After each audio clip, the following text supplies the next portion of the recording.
So I had somebody ask me how I make these anti-sway and how I bend this part, and it's done with this contraption here.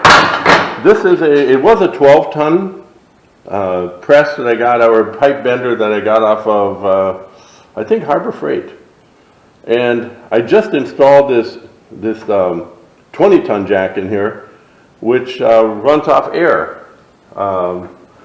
Doing it by hand is just slow, and this is much better. I only did the 2 bars here, so this is brand new.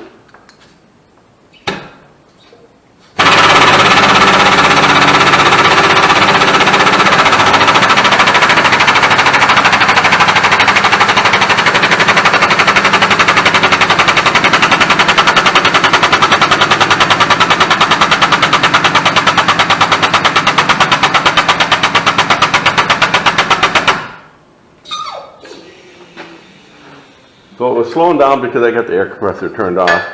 But as you can see, it does a nice job. And it's fast. And when I did it by hand, it was a pain. It was a lot of pumping.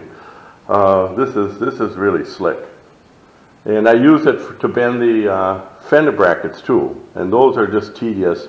This is going to make it a lot better. So the jack, I think it was like 90 bucks, 80 bucks, something like that.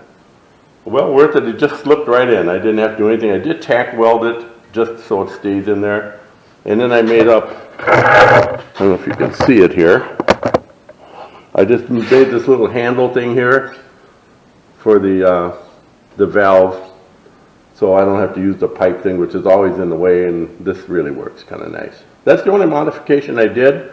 And then I had to weld a piece of 3/4 inch on top of the jack screw here to hold my different I have 2 of these, one for this and one is for the fender brackets.